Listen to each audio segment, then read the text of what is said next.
I'm Rick Leventhal in for Harris Faulkner, and this is the Fox Report. Topping the news this hour, Donald Trump Jr. responding to a New York Times report that he met with a Kremlin-linked Russian lawyer after a promise that that attorney had damaging information on Hillary Clinton. Trump Jr. says an acquaintance set up the meeting, but it quickly became clear the lawyer was focused on adoption laws. He also says his father had no knowledge of the sit-down. President Trump saying it's time for the U.S. and Russia to move forward in their relationship. The president tweeting that he strongly pressed Vladimir Putin on Russia's election interference during their G20 meeting. He also says the two discussed setting up a cybersecurity force to prevent election hacking. Here's what the Secretary of State had to say about the U.S.-Russia relationship. The election interference really shows how complicated the use of these types of tools are becoming. We have to find a way to begin to address that, and it's not going to be only about Russia, it's going to be about an international engagement as well. And Congress set to return from recess this week. Lawmakers coming back to a lengthy to-do list, including health care and tax reform. For more on this fascinating political landscape, let's bring in Jessica Tarloff, Senior Director of Research at Bustle.com, author of America in the Age of Trump and a Fox News contributor, and Evan Siegfried, Republican strategist and author of GOP GPS. So let's start with that New York Times report that Donald Trump Jr. met with a Kremlin-connected lawyer during the campaign, allegedly after a promise that she would reveal some damaging information about Hillary Clinton. Why is that a bad thing? On the surface, it doesn't Take it away, look the good. Republican. On the surface, it doesn't look good. But were any laws violated by that meeting? No. The only way, the only way a law could have been violated is if she had offered him stolen information. Then it would have violated. Do you know a lot of Kremlin-backed lawyers that are handing over legitimate information that didn't come from hacking? Who knows at this point? It doesn't look good. Jessica, as someone in the information business, we collect information. That's what we do. Yeah. He's trying to collect information, allegedly. This is an amazing turn now. I've been hearing this in the last couple of days since this has been leaking out. You know, oh, well, collusion, it's not illegal now. We've moved from that. It used to be there was no collusion. Now collusion isn't illegal. We don't know what the next step is going to be here, but we do know that there have been a lot of lies that have been told. Mike Pence, for instance, was interviewed and said absolutely no one in the Trump campaign met with Russians. It's categorically untrue. This woman came to him, said, I have damaging information on Hillary Clinton, and I don't know what would have happened in the reverse. I don't think they maybe necessarily would have gotten caught like this, quite frankly, and had the meeting in Trump Tower. It's an idiotic thing to do, to have had this woman come in there. But this idea that we're supposed to believe that all she wanted to talk about was adoption. The really bizarre part of this is Donald Trump Jr.'s statement to the New York Times when they were asking him to confirm the authenticity of the story. He confirmed the authenticity and said, yes, we took the meeting because I wanted to see what the information was. And then when I heard the information and it was clear it wasn't really anything much at all, we kicked them out. And that was it. If the Russians didn't want to have the business meeting. If the Russians had made the same offer to Hillary Clinton about Donald Trump, are you saying that she would not have taken that meeting? No, I just volunteered. I mean, I don't think Hillary Clinton certainly would have gone to that meeting. I'm sure, I mean, campaigns obviously want to dig up as much dirt as possible, but I would like to believe that the Clinton campaign would have been more concerned about where this information, if it did exist, was coming from. And if it was stolen, they would have knowledge of the U.S. law codes and know that that was going to be illegal and that they can't do that. The Trump campaign flies by the seat of their pants constantly. They have made these mistakes over and over, from even Jeff Sessions having meetings that he's forgotten about. Don Trump Jr. gets himself in trouble time and time again. Remember, just a few weeks ago, he's the one who confirmed that they wanted to pressure Mike Flynn, right, or Comey about Mike Flynn. I mean... Okay. We got a lot more to talk about. Yeah. The president is getting a lot of heat for his suggestion that the U.S. and Russia form a cyber alliance. And I heard you scoff when we talked about that. He tweeted that Putin and I discussed forming an impenetrable cybersecurity unit so that election hacking and many other negative things will be guarded.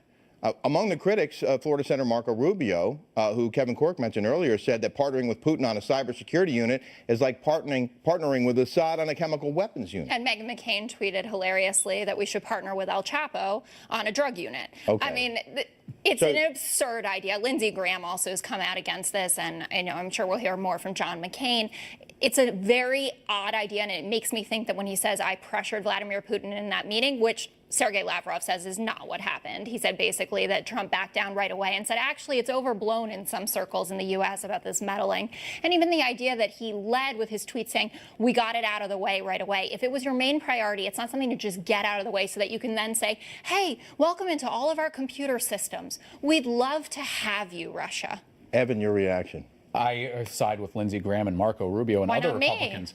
Well, you're not a Republican. You're welcome in our party. Bipartisan. Oh. But I think that it's a very bad idea. You don't make Bernie Madoff the chair of the SEC after he's done that, and that's what they're essentially doing here. One of President Trump's campaign promises was to improve relations with Russia. And this is an example, perhaps, of him trying to do that. Yeah, I think it's more an example of him getting trolled, quite frankly. I mean, this is master gamesmanship from Vladimir Putin, which we've seen time and time again, especially since Donald Trump became president. I mean, at the G20, Vladimir Putin was the center of attention of all of this. The U.S. used to be the center of attention. I don't think anybody in the intelligence community is terribly thrilled about this partnership because it ultimately means we can expose some of our methods and techniques, which we don't even share with some of our closest allies, to the Russians, and they are not our friend. But Vladimir Putin has looked at us as our chief adversary since the fall of the fall of the Berlin Wall. I want to get to one more question about this, but first let's talk about the election hacking, because the president said late last week that Russia was involved in election hacking. That was confirmed by the White House chief of staff on Fox News Sunday this morning. I don't know if we have that soundbite. I'd like to hear it if we do. He's answered this question many times. He said they probably meddled in the election. They did meddle in the election. It doesn't mean they're off the hook, but what it means is that we're not going to forego progress simply because we have a disagreement in regard to this meddling in the United States election. What it means is that we need to move forward with things like a ceasefire in Syria. So, okay to move forward? Well, it's okay to move forward with a ceasefire in Syria. It's not okay to move forward as cybercrime partners. I mean, he just acknowledged that they hacked us. They meddled in our elections. Donald Trump's talked about that and then, gone back and blamed Obama for it when he acknowledges and then says, actually, it didn't happen. Not all the intelligence agencies have confirmed it. I mean, back and forth and back and forth. Vladimir Putin is not our friend. He may be someone that we have to work with on key issues, but that doesn't make him our friend. And you certainly can't let him in such a sensitive issue as cybercrime. I think also when you go out and you say, we're just going to move forward, you're basically rewarding the crime itself. If I have a child who goes out and punches me in the face and I don't discipline them and say, oh, just don't do that again, there's still no incentive for them not to commit that act again. What's to stop them in doing it in 2018 and saying, hey, we're going to help Democrats this time, or in 2020 if they were to dump an opposition research file on Donald Trump? Okay, but this was a campaign promise to improve relations with Russia. And a lot of people would argue that improved relations with Russia in the end is a good thing. Improved relations with Russia would be great, but you don't ignore actual hostile acts committed by the Russian hackers and Vladimir Putin against us. You don't say, oh, it's okay that you did that. And we see that the White House wants to relax the sanctions bill, that they want to look to tamp that down. I mean, this is something that we finally had consensus on, bipartisan consensus in the Senate about the sanctions bill. And the White House is interested in giving them a little back. They've been so cooperative. Part of it is also America is a beacon of hope and freedom for the rest of the world, and our elections, the integrity of which are beyond reproach, and we've had that integrity completely ruined by the Russians. But you would agree, Jessica, that it is in our best interest to have better relations with Russia? Within reason. I mean, and also when you say that it was a campaign promise, I'm pretty sure that the average Trump voter was more concerned about that tax break, maybe building that wall, than they were about our relations with Russia. And if you look at the polling in terms of attitudes towards Russians, even amongst Republicans, it's gone down substantially. Trump brought it up really high, obviously. Yeah. And it's going down further and further as more people look at what's going on and think that there was something unethical or illegal that was done. It's 54% of people are now saying something between what Donald Trump did with Russia was illegal or unethical. All right. Congress is back this week and has a lot on its plate, primarily health care. And we heard earlier Senator John McCain saying on CBS that he thinks the health care bill is probably dead. Yeah. We can play that now. My view is it's probably going to be dead, but I've been wrong. What do we need to do now? Go back to the beginning. Introduce a bill. Introduce a bill, move it through, bring it to the floor, vote on it. That's the normal process. Not exactly encouraging. It's horrible. I think what really happened... At least it's realistic. I'm not going to call it dead at this point because we saw the same thing with the AHCA and then it rose from the grave and actually was passed. Yeah. But what I'm seeing right now is a lot of people, when they went back to their districts for the July 4th recess, got an earful from their constituents, senators, members of Congress, and they don't like what they're hearing. 65% of the American people believe that both sides of the aisle should work together and actually repair Obamacare, versus 18% say that Republicans should do it alone. Reince Priebus earlier today on Fox News Sunday said the health care bill will get done before the August recess. You see that happening? No, but I never agree with Reince Priebus, so that's not shocking whatsoever. I don't see how it gets done before August. I think, quite frankly, they do have to start over with Obamacare as the basis. Even Trump voters, a majority of them actually feel that way and are very concerned about their health care being taken away from them. I think McCain is being realistic here. And I think McConnell was last week when he started to back off and he said, we're going to have to work with Democrats on this because there are a bunch of Republicans who are only for a full repeal, and that's not going to He also said he's trying to incorporate some concessions to sway more moderate Republicans. But I think and he'll lose some more conservative Republicans. Right. You're not going to get Ted Cruz if you're making Susan Collins feel better. I mean, that's or Rand Paul. That's just not how it works, and they're going to have a lot of work to do, especially with this Medicaid issue. But do they need to cater to the Democrats, or do they need to? They need to cater to the Americans. I mean, that's really what this comes down to. That bill scared everybody on both sides of the aisle, and you see that in the polling. You see those in the town halls. The people are coming out and they're saying, you may not take health care away from 22 million people. We cannot have Medicaid taken away 15 million people over the next couple of decades. It's an impossibility. Obamacare may not be perfect, and it certainly isn't. There are a lot of smart fixes I think both sides can agree on.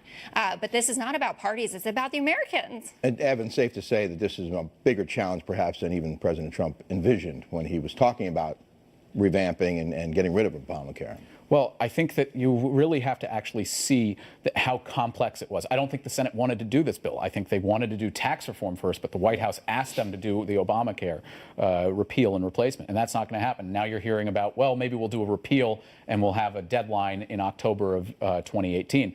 That's not going to happen. It sets up a fiscal cliff-like situation, and that essentially holds a gun to the head of many Americans in their own health care. Just a quick prediction, when does health care get done? I don't think it gets done before the midterms. Quite frankly, I think they'd be smart to move to tax reform so there's something they can at least say, hey, we did something. So out of all the items that are ahead for Congress, you believe tax reform would be? I think that's certainly where they should turn their attention, and there's room for compromise there. I mean, the individual tax rate I think will be difficult, but on corporate taxes. The debt ceiling, because the House Freedom Caucus is going to be introducing a couple of different proposals to deal with the debt ceiling now as opposed to later this year when it really comes up to crunch time. The farm bill needs to be done, and that's a critical bit of infrastructure because it's food. So we really have a lot more things that need to be done other than... Real quick, the president's back from the G20. He's golfing. You grade his performance? Oh, like a C, I guess. A C. I would give him a B. I really liked his speech in Poland, but... Yeah, how'd you like his press conference right afterwards? I really was happy with what he was saying and how he stood up to Russia in his scripted remarks, and I think that that was a strong message. When someone else was writing it in his scripted remarks. I mean, this is the thing, and I got it. Because other presidents don't have speech rights. No, they absolutely do, but then they don't get into a press conference and start bashing the intelligence community or actually backing off of it, or maybe go to a meeting with Vladimir Putin and just ask him casually, hey, did you hack us? And he says, no, and then we just move on. We're going to leave it there. Okay. Jessica Tarloff, Senior Director of Research at Bustle.com, and Evan Siegfried, we appreciate your time very much on this Sunday evening. Thanks for having us. Thanks a lot.